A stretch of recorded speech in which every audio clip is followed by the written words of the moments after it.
So you're basically a street kid. Did you grow up with money? No. So nothing at all. You bought a building in New Haven for $1, which is called District. I had no idea that this even existed in Connecticut. I feel like this is the biggest co-working space in this area. High five. You inspire me, and I can't say that about a lot of people. Hi everyone, welcome back to a new episode of Dare to Be Fearless. So as I transition back to living in Connecticut, I am really trying to bring this podcast back. I personally love the long form style of interviewing founders and really interesting people. I know so many people like short form content, but the whole basis of my business over the years was really talking to people who I've met who truly have done something quite unique and remarkable with their life. So before I get into this episode, make sure to follow Dare to Be Fearless on social media, which is at Dare to Be Fearless, as well as my personal social media, which is at Alexa_Curtis. And I'll do a little bit of an outro at the end about the Love List and Chief Swag Officer. That being said, if you are interested in the Love List, you can follow us at Join the Love List. And the new website will have launched by the time this episode comes out. So we're kind of launching premium matchmaking and then the social side of the Love List. So many of you who are between 40 and 60 plus really want to be involved with the matchmaking side of things. So we're really dialing in on that formula for you. And a lot of the younger people, 20s, early 40s, are really interested in the events. So that's kind of the concept of the premium versus the social. So you'll see a lot of that coming up on the Love List. So as I moved back to Connecticut, I have had not only the coolest time, like meeting new people, which has always been something after living in Boston, New York, LA, that I wouldn't say I've struggled with, but I feel like having really good connections with people that aren't just surface level relationships is always something that I've looked for, but you don't really find in places like those more metropolitan cities, especially as you get into your 20s, 30s, etc. So when I moved back here, I really realized that, like, holy shit, Connecticut is not only such a cool place, but there are so many people here doing such amazing things. And every so often when I meet one of them, I almost become obsessed because I left Connecticut when I was, I think, 16. That's when I moved out. I never, ever thought I would have ever moved back here. So coming back and feeling like I've got not only this community, but this new sense of feeling so inspired by the people that I meet is amazing. So I'm welcoming today David Salinas. I know I'm butchering his last name because I don't have a good way to roll it off my tongue and sound really sexy. So I sound really white when I say it. However, for the little I know about you, you had a company called Digital Surgeons. Now you have a company called Hi People. And in between all of that, you bought a building in New Haven for $1, which is called District. I told you I'm a WeWork hoe, which is, I'm allowed to say all this shit because it's my podcast. I was a diehard WeWork fan. So when you reached out to me through someone actually that I adore, Michael, and he's such a cool guy, I had no idea that this even existed in Connecticut, let alone you. I feel like this is the biggest co-working space in this area. And I wish when I was growing up that this was around. So I want you to walk me back from the beginning of your life trajectory prior to these three businesses. Like, how did you start any of this? So I love marketing. I'm a marketing strategist. I went to college for business and I focused on marketing. I really took to the marketing side of things. I also have a wild brain that needs to bounce around different types of things. So being in the marketing agency business made a ton of sense because I got to touch so many different companies, learn from them, learn what made them move, learn what made them sell, how they were operated, the different strategies that they were using. So it really sort of sunk with me. And ultimately, I started my own agency at a very young age with $5,000 and grew it to about $10 million in revenue a year right here in the state of Connecticut. That's where I went to college. And that was— Where did you go to college? University of Bridgeport. Okay. Which was not for any purpose other than they accepted me. I was just trying to get out of New York. I was from New York City, and I was looking for something different. And my brother was going there, so I was like, all right, I'll go to Connecticut. I didn't even know what Connecticut was, to be honest. What year was this? 99. Wow. 2000, yeah. Interesting. Way before TikTok. Way before TikTok. Thank gosh. MySpace was the thing, right? Which is coming back, I heard. It's new news. Oh, yeah. Welcome back, baby. So I got into the marketing agency business. Initially, we worked with a lot of small businesses, but we were very, very high level boutique creative, like the best in Connecticut. So eventually we rose up to work with like some of the biggest brands in the world. So we did the US Open. We worked with Lady Gaga when she was like the pinnacle of her career. So we did the Barney's New York Lady Gaga project during Christmas, won Webbies for that project. We worked with United Technologies selling $2 million fuel cells. We worked with Fresh Pet, which you see in the supermarkets for the fresh food, and just tons and tons of businesses. I mean, literally, not to joke around, we put Casio G-Shock watch on MySpace. We put Edible Arrangements on Facebook. That's right? so cool. So we're talking about like very early pioneers to digital marketing. So we were really the goats in the state, and we had a great business. But we invested in companies, into tech companies. We were building companies, and that was really the passion of mine, is to be an entrepreneur and be less of a service-based business and go into other types of companies. And that's where District came out, and then ultimately going into High People. So what was the University of Bridgeport like, and what did you study? It was very small. They were off of a bankruptcy. They were partly owned by a religious cult, I think. Oh, fun. Called the Moonies. Okay. Truthfully, my brother was going there for chiropractic school. There was like one of 3 or 4 chiropractic schools in the country. He was older than me. So I knew we could live together or figure something out.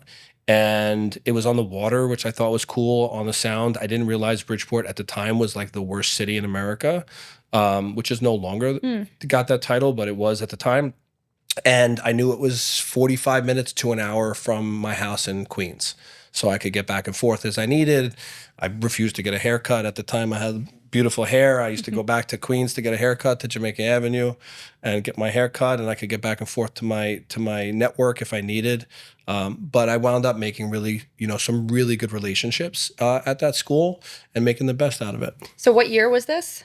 99, 2000, like I think that year. So the early 2000s in Bridgeport, you're in college. Yeah. What is the vibe? Like, are you making friends? Are you the cool guy? So, I mean, I came in like a bull in a china shop because I was a street kid from Queens coming into a university but we hung out at Sacred Heart, at Fairfield University. So we were like a part of a much bigger network of colleges. But I was definitely a bull in a china shop. Like, people that knew me, they were like, you are not college material. Like, I was partying in New York City when I was 15 years old. I went to the Palladium when I was 13, and like I did things at such a young age that most people don't do. I also got into the weed business when I was 12, 13 years old, because the drug dealers in my neighborhood in New York would ask me to bag up weed, or, I knew how to make money and that kind of thing. So like, I had experienced a lot of the world by the time I was 19, going into college, 18, 19, I think it was 19. The things that college kids were doing, going to like bars and doing quarter beers or nickel night and doing keg stands and getting sloppy drunk and falling on the floor and throwing up on each other. I walked in at 19 years old and I was like, what is this? Like, is there a VIP in this bar? Yeah. Like, I need a bottle of champagne and a bottle of vodka. I can relate to this. And because we were doing that. We were going, I was going to Expo nightclub in the city, and I was going to Sound Factory, and I was going to all these places. Like, it was normal to me. So when these kids were like going to, Toad's place in downtown New Haven and getting wasted for $5, I was like, that's what you want to do? I was like, is there like an area where no one's going to step on my feet? That is so funny. It reminds me of myself. Do you remember Riff Raff? Yes. Oh yeah, with the face paint. I had my fake ID. I was going in there like I at the time I was like so broke, but that was like the OG days. So you're basically a street kid. Did you grow up with money? No. So nothing at all. All of this is totally self-made. Yeah. So my father is from South America, so I'm half Spanish. He moved here when he was like 16 years old. He was a superintendent for buildings in the union. He made very little money, but they gave us an apartment, so we got to live in a building in Queens. And my mother died when I was 12. So we didn't come from anything. And I started working at 12 years old. I started earning money. I should say earning money, which in any way possible, whether that was bagging weed for the drug dealers or working as a busboy or a waiter at the Italian restaurant in Queens. I did whatever I had to do to earn money, earn capital, to take care of myself and whoever was around me, whether I had a little sister, buy her sneakers, or whatever the case may be. Did you have other siblings or it's just your brother? Yeah, we had, I have an older brother who passed away recently, sadly from cancer, and then a younger sister who lives in Boca Raton. Shout out to Whitney. Oh, I love that name. That's a good name.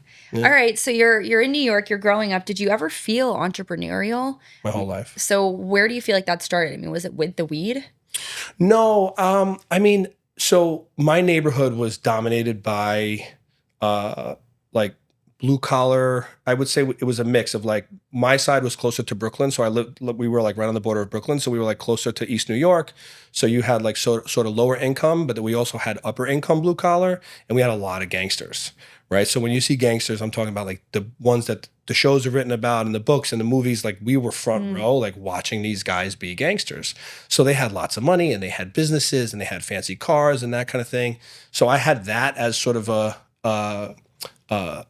something to aspire to. If it, in hindsight, it's not what you want to be in life, but it was, for me, it was like better than we had. And then at the same time, my father was hustling. My father had his job, and then he started doing kitchens and bathrooms and tile work and demo work. And he was like hustling at night and on his lunch break and making money. And then he started buying apartments, and he didn't know what he was doing, and I didn't know what he was doing, but he always worked really hard. And I think that work ethic sort of inspired me. And I always knew one thing, which was that I wanted more, and I was smart enough to understand, and I was really good at math. Right. So when you're good at math, I think you can be really good at money. You're teaching me that because I'm very bad at math. We've been working on the plumbing of business, right? What's the EBITDA? Yeah, and I thought it was something totally opposite of that. You're like, I'm studying EBITDA. That's what I'm just like, hey Siri, Google this, and I have like 4 syllables. It's like, what's this?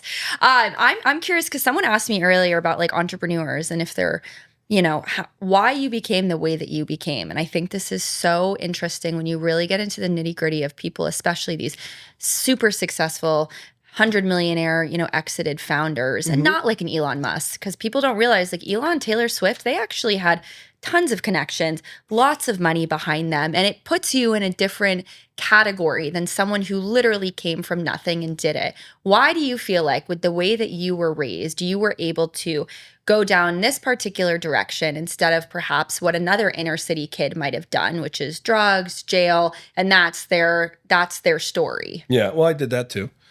I get it. I think the different paths. So number one, I think ambition is one thing. You have to want, like, I think it's a mistake to think that people of lesser means, people of poverty need to see poverty. I think they need to see a better life. I think that, young black kids in the poor neighborhoods in Bridgeport aspire to have a Rolex because the drug dealer had a Rolex or someone had a nice watch, or the chains, right? They look at that as if that's wealth and that's it, or progress. So I think you have to have ambition. And then probably for me, reading, studying people. I was always a sponge around everybody. Like even I worked for a gangster. Okay. And when I was 16 years old, he sat next to me on a chair and we were drinking Heinekens. I was 16. And he was telling me about like his businesses, right? He wasn't just a gangster. He had transportation companies, and his kids were lawyers and all of this stuff. And I remember sort of sitting there and just listening to every word that this guy said. And sometimes it was life wisdom or otherwise, but he was like one of my first mentors. And which leads me to the last thing, which is you got to get good mentors. So for me, right after college, I had a friend in college that became a mentor and a great friend to me, this kid, Tim, who works for Meta. Shout out to you, Tim. And, he grew up in academies, perfect SAT score, academic scholarship, really smart at studying. And he was like, I'll teach you how to study. Right. So that was one. He showed me how to learn faster, better, retain more information, put it to work. That was one. After college, I met this guy, Wilder Baker, who was a Yalie who lived in Darien, typical, white hair, was a Madison Avenue advertising guy. And I'll never forget, like he said to me, and this was like way before Instagram and TikTok, and everybody's heard this already now, but your network is your net worth. Right. Mm-hmm. And I was like, so I didn't grow up around money. I don't have any startup capital. I don't have this, but I'm really good at meeting people. right? So I can do that. And that's part of my superpower is that once you get to know me, you realize I know almost everybody, right? Like I just had a meeting today and they were like, yeah, we we don't want to do business with anybody, but we want to do business with you because we know you're connected here, here, and here. And I can pick up those phone calls. So, so I think that's part of it. The last thing is, I think listen, those entrepreneurs that sell companies for hundreds of millions of dollars are mostly lucky. I had a podcast, I did 60 episodes, 55 of those people sold companies for anywhere from like a few million to a few $1 billion. And at the end of the day, you start to hear these stories and you realize that a lot has to do with luck, right? Timing, right? Like timing can change on something, and it could be the difference between you going out of business or you getting sold for 100 million, or you being desperate and selling that $100 million company for 10 million because they know they got you. So I think having the right people around you, learning quick lessons, having really thick skin. I think when you come from nothing, you have to be more tenacious. You have to have thick skin. You have to have the resilience to get through life, right? Like, I remember what it was like to like dig through the couch for money and change and look around and be like, hey, I got enough money to go buy a sandwich for me and my sister for lunch because my dad's is nowhere to be found. He's working, or whatever the case may be. And then when shit hits the fan, I've told this story before, that there was a time early on, maybe like 8 months, 10, maybe 8 to 12 months into our company, Digital Surgeons, where I walked into work and Lee, who was like our gopher finance guy, bookkeeper, whatever, comes up to me and he was like, Pete's we are down to $75 in the bank. We have payroll in 3 days. Pete's in the bathroom throwing up. Pete was my business partner. And I was like, oh, fuck, excuse me. So I ran to the bathroom and I banged on the door and I was like, he's like, it's over, we're done, we're finished. And I'm like, get out of the bathroom. And I literally looked him in the face and I shook him and I was like, look in my eyes. I was like, we're going to be fine. But if you think it's going to be negative and I think it's going to be positive, we're going to fail. We need all the energy, everybody rowing in the same direction. And then I tell this story all the time. I went to a meeting that day. I got him cleaned up, wiped his mouth from his throw up, whatever we had to do. And we went to this meeting and we sold a package to this company for 50 grand. And the guy goes, what could you do? Could you do any better on the price? And I said, sure, I'll do $35,000 if you write the check today, up front. And the guy goes, okay, you got yourself a deal. His name was Larry. I'll never forget. He passed away too. But he turned around, he walked into his office and he handed us a $35,000 check right there on the spot. And we walked in the parking lot and Pete looked at me and he goes, that was unbelievable. Like, it was just that moment. But no matter what, because in my mind, I'm like, what's the worst that's going to happen? Go back to zero? I'll do it again. This is it. That is exactly when you say it like that. And I think when people ask me like how the shit that's happened, how bad it's been from childhood to running businesses, I mean, you know, but there's the tolerance or the intolerance, I guess, whatever I'm trying to say, to fear that most people cannot tolerate that uncertainty, right? Of not knowing what's going to happen. But I think when you've truly built things and you know what it's like to have nothing and then a little bit and then a little bit more, to go back to zero, it would suck. But in a way, you've already done it. So that fear, you've already like lived through the fear, because in a way, the worst thing that's happened has happened. I don't know how to tell someone in this day and age who wants to build something really amazing, how to overcome that if they didn't have that similar amount of years in between where they've had those moments. Because I've had so many of them, and it feels in the moment it's like make or break, but it's like you've already been so broken that like to do that again, well, you did it once. It's really bad. So the people that are handed money when they go broke, they're the ones that are suicidal because they cannot make it back. If you've made it, if you've built, you're going to be fine. I'll tell you a crazy story. It's unbelievable because he finally sold his company. So I mentor a lot of businesses, as I shared with you. I mentor mostly businesses that are like ran by like inner city guys now, because I just take a lot more pride in working with people that have no mentors and like they really, really care. But for years, because of our proximity to Yale, I would pick up a lot of students from Yale that would come to me and ask me for mentorship, leadership, help with their companies. So there was this kid who had this startup company at Yale, and, you know, probably silver spoon, you know, handed life. Trust fund kid. Yeah. And he started this company and he was failing, and he called me and he's like, "Can you please meet with me?" And I was like, "Yeah, of course." And I remember going to the diner and having breakfast with him, and he started crying at the table, and I smacked him, right? Again, I'm a city kid. So I was like, "What are you doing?" Like, I didn't know how to like get him. I was like, "Snap out of it." And I was like shocked by it, but I was like the weakness that I saw there. And don't get me wrong. I tell people all the time, I have bad days, right? But I always tell people, when it's terrible, you get one day. Mm-hmm. Cry, scream, go to the gym, punch the bag, lift weights, go to the beach, read a book, whatever, go in the cold plunge, whatever you need, spa. I don't care what it is. Do it for one day. And then when you wake up in the morning, the next day, that's it. And now it's focused on, what do I got to do to move it forward?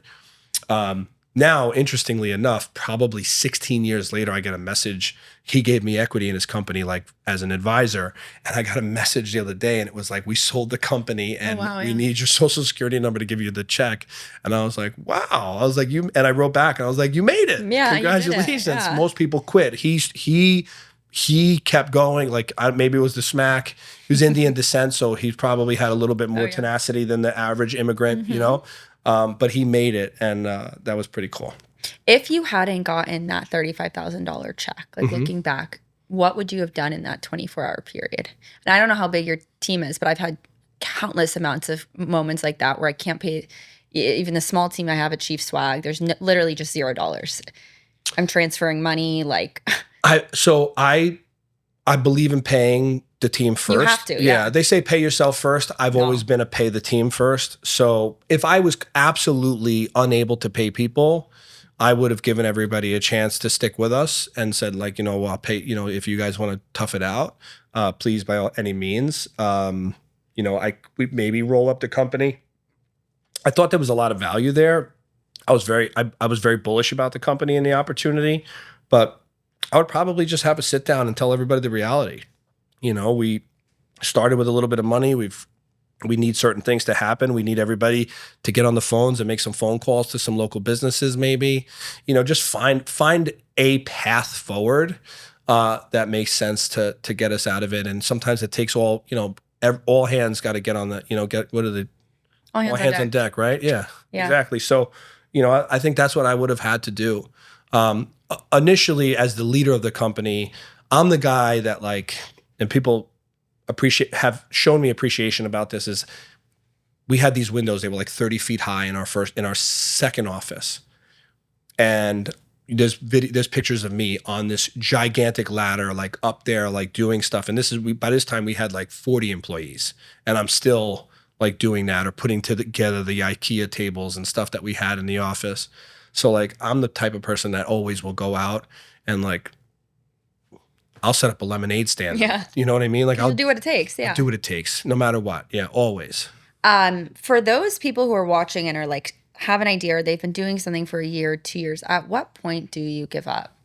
Because this is a really good question. I know. And I don't know that I know the answer, aside from, like, in my opinion, it comes down to money. Yeah, I think the biggest issue that I have with people, and I talk to people all the time, is like sizing up the opportunity. You and I had this conversation the other day, right? I think people go into stuff and they go in with not enough information, right? You have to decide, like, is this opportunity big enough for me to go through this stress now, right? Like, I always have, like, it's different when you're like, if you're 21 years old and you have no family and you have no nothing, you live at home, you could take every single risk in the world. But, like, I think the average entrepreneur starting a company is in their 40s. So I think you really have to know what is, you know, in venture world, they say your total, your TAM, your total acquirable market. No, I'm saying it wrong. Damn, I really wanted to know what it was, so you wouldn't go back to me in that one. Yeah. But I don't know. Total addressable market. Total addressable market. Yes. Boom. TAM, SAM, SOM. Yes. There's serviceable addressable market and then serviceable obtainable market. Thank you. If you're running a business and the top side is $200,000 in revenue, if you're beautiful at running the business and your net's 20%, you're making $40,000. Like 40's the new 20, they say about age. So I feel like you have to decide whether it's really, really worth chasing, versus, I'm in one avenue of our business right now to be a little vulnerable is, in a lot of dangers. We're being attacked from every angle. And yet I'm hearing about all the big companies in the industry bailing. And I actually see a light at the end of the tunnel now because I've been able to focus and say, hey, I think that there's a strategy here that could actually turn into us making $2, $3, $4 million a year if we sort of batten down the hatches, or use another term like that, and keep on course, and look at these three options. We have an option A, an option B, and option C. So we had a board meeting today, and everybody on the call was like, holy shit, we think you're right. But everybody else is like, oh, the world is over. We got to hang it up. So I think you got to take a real hard look at it, and also look at yourself. Like, do you have it in you? Right? Yeah. Can you go back to ramen noodles? I can go back to ramen noodles. I know you're a ramen noodle girl. Yeah. I know you could do it. But personally, I hate ramen noodles, but like whatever, banana and peanut butter is my thing.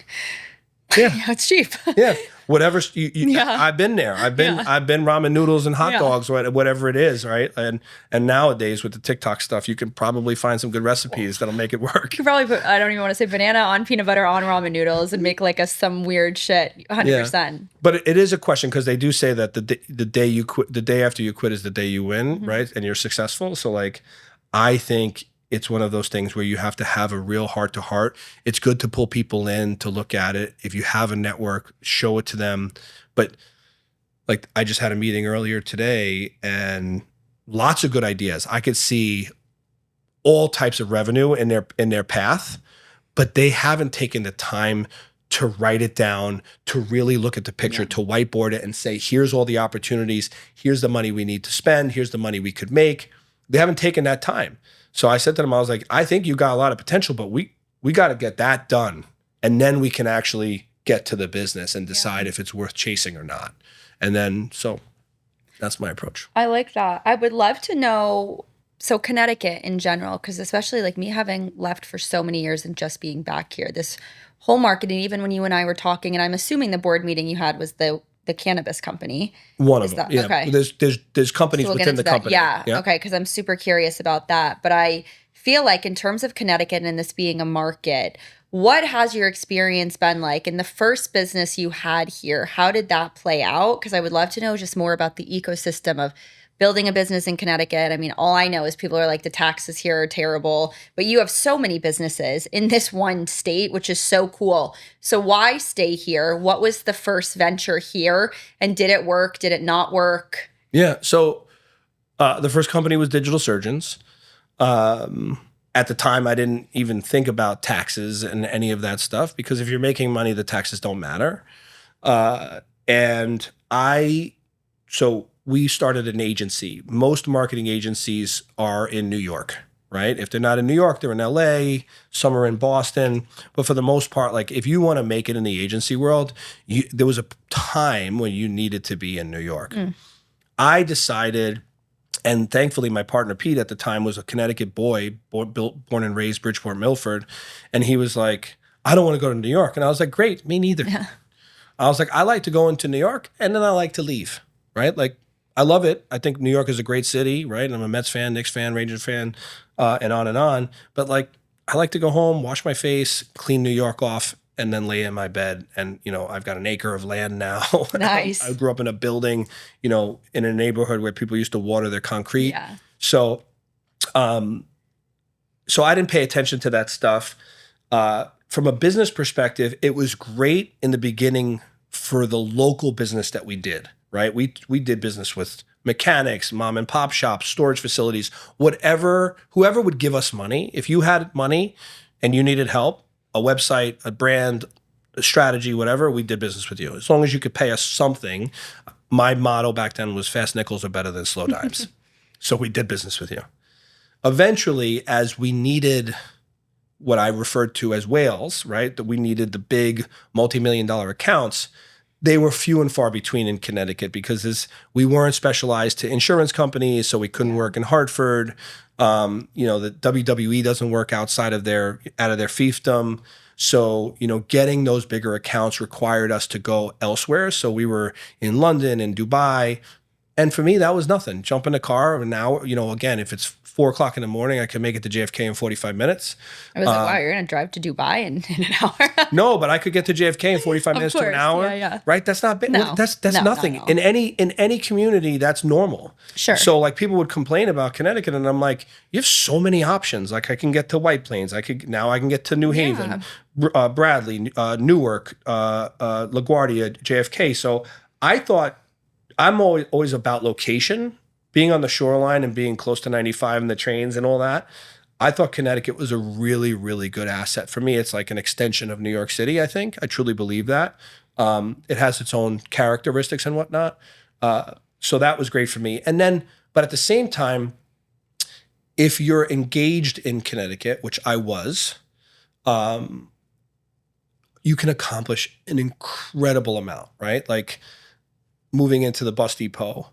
The highest bid for that bus depot that we bought was $3.1 million against us. Wait, really quick. When you mean engage, you mean a ring on your finger engage or engage with the community? Engage with the community. Okay. I was like, interesting that would matter to you and your fiance moving into a bus depot. I thought you meant engage. I was like, I've never heard of that terminology in business, but okay. Got it. So engaged in the community, engaged in the things that are happening around you, right? Not politically engaged. I'm talking about like my initial sort of, so back up before we get to the bus depot story. We started Digital Surgeons in 06, 07. The first thing I did was join the Chamber of Commerce, right? New Haven, the Greater New Haven Chamber of Commerce actually represents 13 towns and cities. So it's a much bigger swath of community. And right away I was like, there's no young people. The few that are there, like feel like they're, like I was wearing like Argyle vests and sweaters and stuff to try and fit in with like the older crowd to like, so they didn't treat me like a child when I was young. I was 20, something years old, and I was trying to get their respect. So I wound up starting Pulse, which I was the founder of Pulse for the Greater New Haven Chamber, which was the young professionals group. And it grew to like 200 people in the first like year, and all these people and connections that we made. And so that was me sort of sticking my neck out while I'm trying to start my company and make money, doing something else that was impactful for the community. From there, I got recruited into economic development. So in all of these big cities, economic development is a very big aspect of what's going on, right? There's economic development at the state level. There's actually economic development at the federal level, at state level, and then at individual municipalities. Not all municipalities, but like Stamford, Bridgeport, Norwalk, New Haven, Hartford, et cetera, will have some type of economic development, and even smaller towns sometimes too. And those people are doing things all the time. So in New Haven, there was this huge announcement that that fell on deaf ears, which was called the New Haven Promise Program. It was like the first promise program in the country, which was if you went to school in New Haven, I believe you needed an 80 average, so call it a B. You needed a 80% or 90% attendance rating. You needed to do community service and maybe one other thing. You could get in the Promise Program and go to college for free. Wow. So they make this announcement and nobody hears it because they didn't have an Alexa to tell them how to use social media to make sure that the word got out, or live streaming, or this, or PR.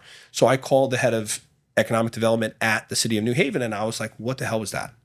And she was like, it's interesting that you have something to say about that. And I was like, yeah, it was embarrassing. Like I tell people New Haven is great, and you guys just acted like you were from 1962.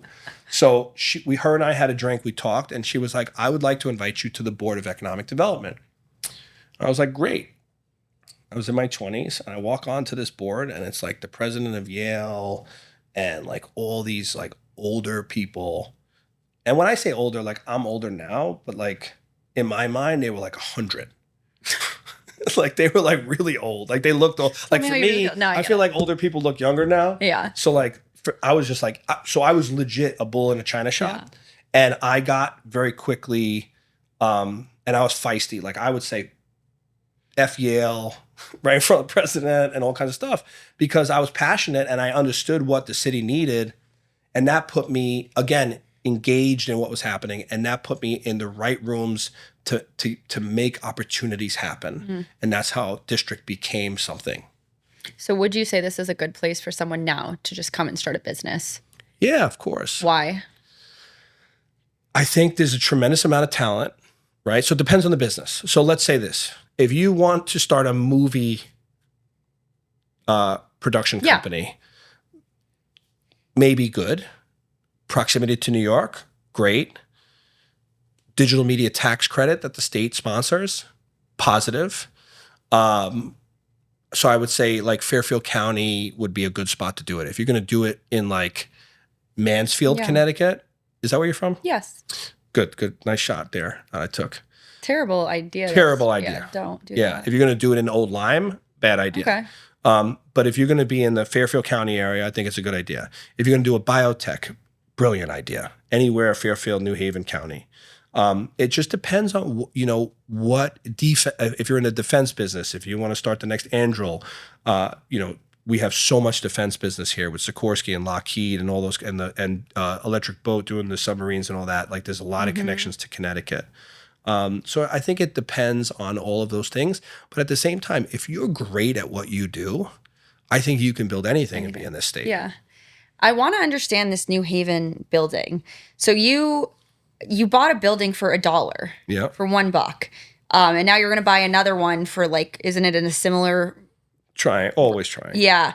Where did that begin? And why also District? Because as I said, I am a WeWork hoe, and I come from a background of being in all these different cities with the co-working spaces. And when people ask me, I've actually dated a lot of people who are like, or like people who mattered who I dated. Like, I don't understand why you just can't work from home like everyone else. Yeah. I cannot work from home. I don't give 2 fucks if I'm making $1 million and I haven't made my first million, but fingers crossed soon, or 20 cents. I literally cannot work from home. I need community. I need people. Like even when I was at District on Friday, and Fridays at every office I've ever found are always slower in comparison to the energy there on a Monday.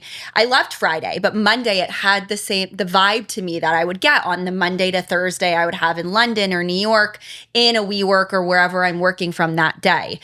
So I want to know more about the ecosystem of that, but starting with the $1 that it took you to buy this New Haven building. So a lot packed in that question. Because I was in the room for economic development, I understood what everybody talked about, right? What they wanted, their desires. Like, why are we not like New York? We have all the talent, right? And they do. New Haven has we talked about this when you were there the other day. The amount of like intelligence in New Haven County is incredible. Just like they say the amount of money in Fairfield County, the amount of intelligence, like intellectual capital in New Haven is second to very little. So I was at the table to hear, like, it's like being able to eavesdrop on a bunch of 20-somethings about like the makeup that they want, and then being able to create the makeup or the clothing that they want, and being able to quickly get that clothing out, like Shine, like just being at the table when trends are happening. So I'm sitting at the table listening to all of these people connected to Yale or otherwise talk about what we could be, should be, etc. And then at the same time, I've got exposure to the rest of the world because I'm working in the agency business, and we had a WeWork in New York. We were in there. We were in the third WeWork. Okay. So there wasn't a lot yet, but they were starting to bubble up. So we knew WeWork early, and I saw that, and I'm like, man, that's a similar concept to something else, and just putting the pieces together, right? Connecting the dots. So I had that idea, and then opportunity knocked. It was just a crazy situation where my partner and I, not my partner in Digital Surgeons, but my partner in District, he had a gym, and he had a real estate background, and our building got sold by, interestingly enough, the original money behind WeWork, the Gutmans. That building got sold to this guy from New York, and the guy was like, yeah, I really appreciate you guys, but I'm going to probably turn this into a Costco or something. So I went to Eric and we started talking about trying to find another place, and the stars aligned and the right vision happened at the right time. And we were like, hey, what if we use this building across the street? And it was this defunct bus depot, 200,000 square foot garage. That's what District was? Yeah. No way. I never even thought to even think what was that before it's what it is now. Yeah. So it was a 200,000 square foot bus depot for the region, owned by the state of Connecticut, by DOT. And they had abandoned it 7 years prior to us going after it. Cool. They built a brand new facility, and I made the phone call. So Eric and I said, yeah, this is a cool idea. Let's see if we can get it done. We had no idea what it was going to take. I made the first phone call to economic development, and I was like, hey, I have an idea. And they were like, that's a great idea, Dave. Nobody was ever willing to put their money up, put their shit on the line and say, I'm going to do this. So I was like, I want to do this. And I have Eric O'Brien and he does this. And they were like, okay. And I think at first they sort of look at all of people that come up with ideas and bring them to them. I think they always kind of look like, oh, that's cute. But then what they didn't realize is that I'm going to charge after this and I'm really going to go after it. So we did that. And luckily they were able to get the state to say, okay, we want to get rid of this asset. So we'll put it up for RFP. And they put it up for RFP, and we wound up going after it. And so did the guy that bought our building across the street, the one that was throwing us out, because he had the other assets. So he's like, oh, I need both assets. That's going to be a nice piece of property. He was a big developer from New York. So we put together this plan to build District. Originally, I went to WeWork and I was like, hey, we're going to build this building. Would you guys rent a piece of it and build a WeWork? And they said it would never work in New Haven, Connecticut. They said it would fail. They said it wasn't big enough. And they gave us all these data points that they used to determine what cities worked and what cities didn't work. And we were trying to explain to them, like, New Haven is a very unique city. More importantly, it's not you're looking at the population of the city instead of looking at the region. Because Connecticut is these fiefdoms, the 160 fiefdoms, as you talk about all the time in your videos, and all the housewives from these various fiefdoms.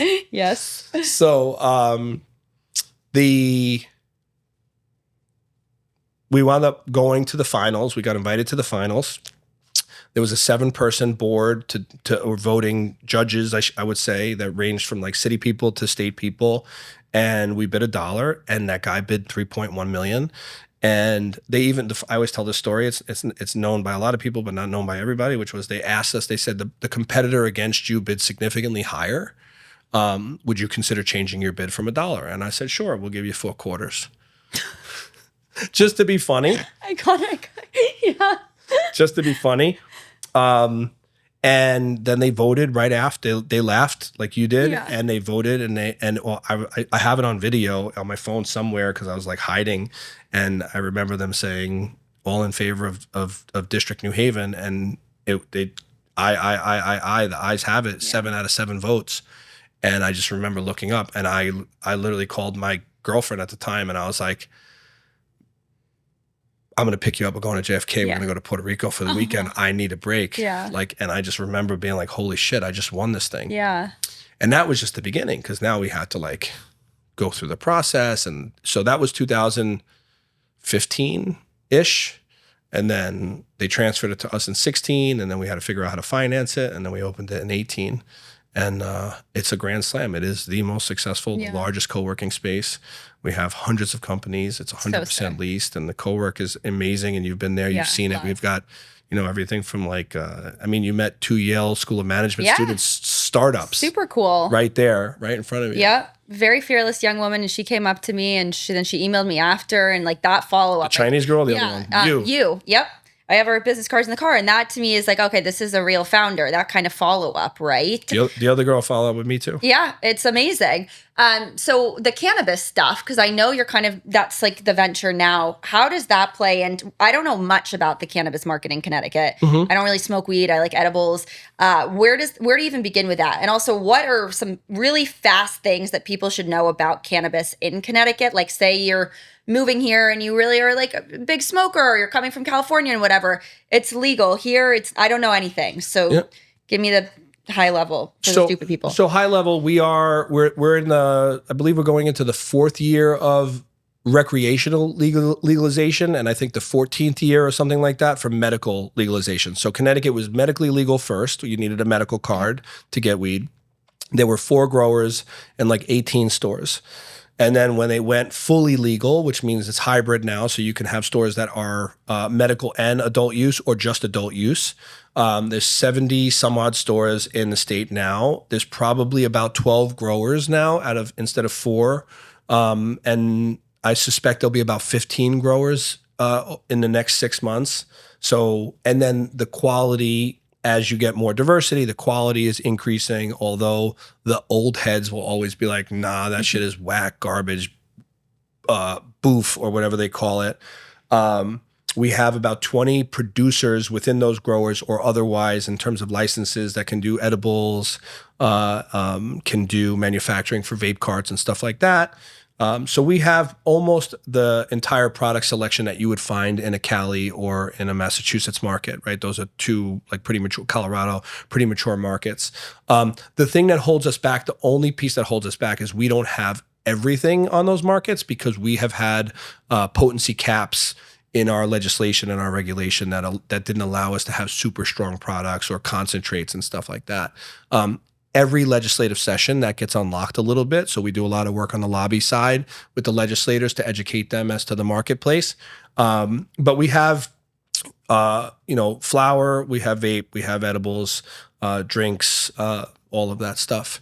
And then, so that's high level. So I pretty much unfortunately, not every community has a store because individually communities can say no to stores or manufacturers or any business in the cannabis space. So I believe it's like 45% of the state has elected to not allow cannabis in their communities. So we're in Norwalk. Norwalk has like 3 stores.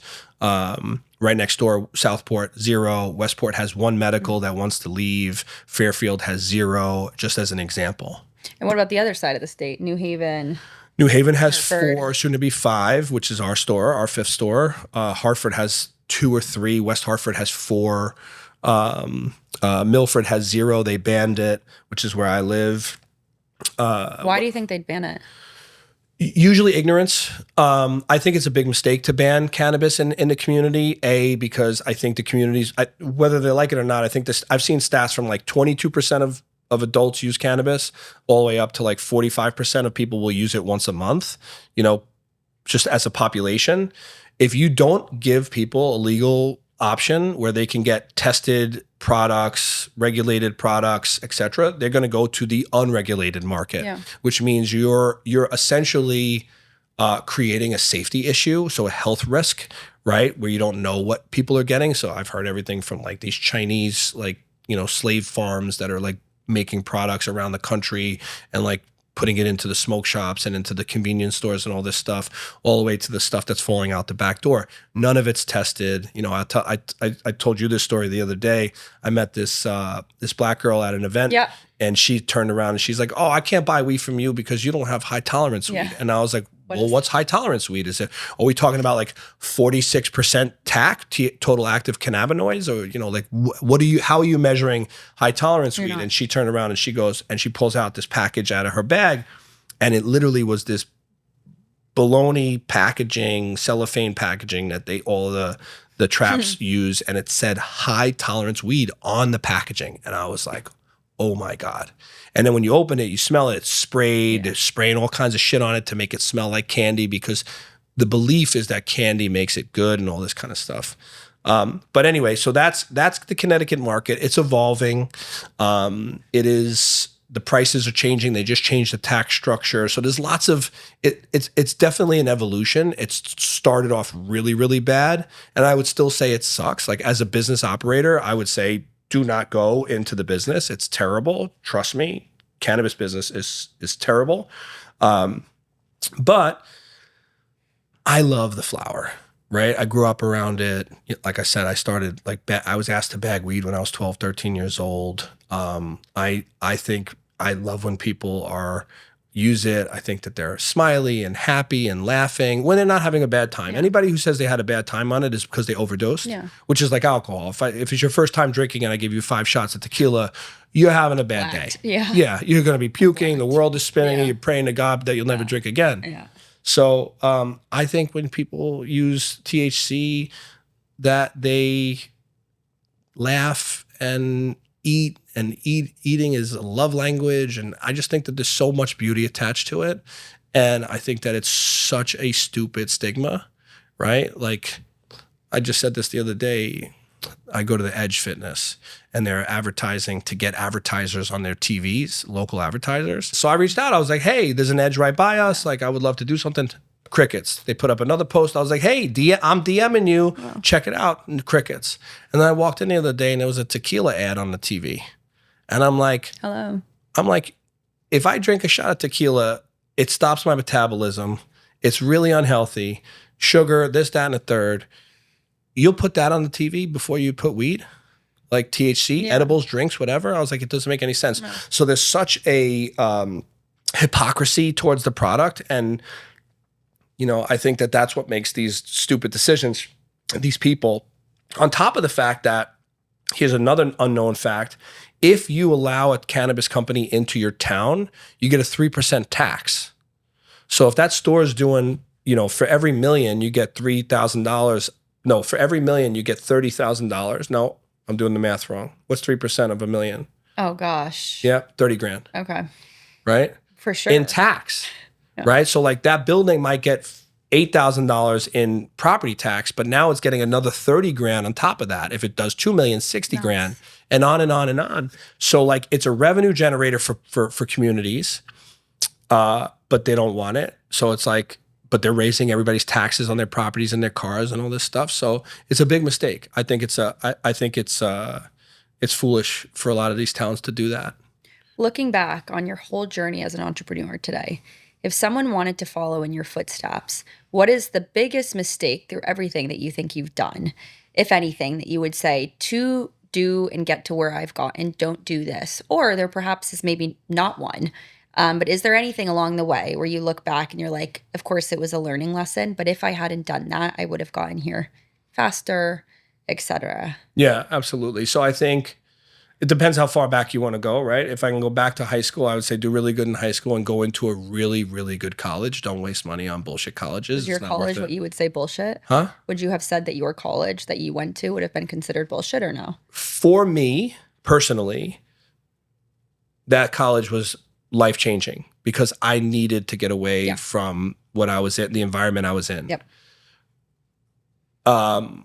For the average person, I would say, if you're not going to a top college that has the network that is going, like then you buy the network, right? So like Yale, it's like if you want to work in a hedge fund and you're not getting hired from the University of Bridgeport unless you happen to be absolutely brilliant and you know somebody, the likelihood that you're going to get picked up is like 0.00001 versus if you're coming out of like Penn, Wharton, etc. Right? So like, I think that's how far, if you want to go that far back. If you just want to go business, I would say a lot of people go into business with other people, partnerships. I think that I'm actually writing a book about it. I think you should vet your partner more than you would vet your wife or your husband or your loved one, because I think that it can be detrimental to a business. I've been fortunate. I've had ups and downs with my business partners across multiple businesses, but I've been fortunate to get out of those ups and downs, but they could be very taxing on your soul, on your mental capabilities, and on your business and on your revenue. That's one. Two, if you're raising money, you have to realize that you are a steward of other people's money, number one. Number two, all money is not good money. You can raise money from the wrong people, and you may just think you raised money, but you may be putting yourself into a world of pain. So that's the second thing. Third, if you're not fully prepared to learn constantly, always trying to be better every single day, you will not survive. And then part of that is if I could start all over again, I would have spent more time in business finance, accounting, and economics to truly understand at a minimum what you and I discussed the other day, which is knowing the plumbing of your business. That is your balance sheet, your P&L, your cash flow statements to start is absolutely critical. If you don't, knowing that stuff is being able to tell the future, being able to look at the past. It is just unbelievable. And when you know that stuff, people with money trust you more. Yeah. I could talk to you for hours. Where can everyone buy these drinks, which are, by the way, actually very good if you want to do a plug on these? I know. We're out of time. You got like 3.5 minutes. All right. So I'll tell you quickly. So from a cannabis perspective, we have 2 stores open, one in Hartford and one in Derby. High People is the name, highpeople.com, hipeople.com. We have delivery. So if anybody wants to get any delivery in Connecticut, you can get delivery on the website. We also have 860-420-BUZZ. You can call us and we'll deliver to you. The company's actually called We Deliver 860-420-BUZZ, which is a funny story in itself. And then we have the beverage manufacturing. So we have the High People brand, which is in about 120 stores. So if you go to High People Drinks, or Drinks High People, I think on Instagram we were one thing and on the website we're another. You can order the drinks to your house if you're outside the state of Connecticut, or you can find the stores in Connecticut. So we're in Total Wines, we're in Bev Max's, we're in all the Happy Harry's, we're in a bunch of mom and pops throughout the state. And that's for the High People brand, which is all natural, real fruit juice drinks. And then Lifted, we just launched. We're only in Bev Max's and a handful of dispensaries today. Staylifted.com, that's LIFTD. And that's the same name we have for our Instagram. And we are, hopefully we're going to be pushing out into more stores as time allows us. And as people tell us, to go to your liquor stores and say, or your dispensaries, if you're in Connecticut, and say, I want High People and Lifted on the shelf, and tell them to call me, David. Your Instagram? My Instagram is I Grow Brands. We're High People _ Derby, High People _ events, and High People _ Hartford. We're in construction for our New Haven store today. And we're hustling out here. You're the high five. You inspire me, and I can't say that about a lot of people. Thank you, everyone, so much for tuning in. If you want to learn more about him and the businesses, head to the show notes. If you want to get on the love list, go to jointhelovelist.com and click apply. The $5 you spend is a one-time fee, and if you want to do matchmaking or events, that starts at $100 up. If you want to buy from Chief Swag, go to chiefswagofficer.com, and I'll see you hopefully soon for a new episode of Dare to Be Fearless.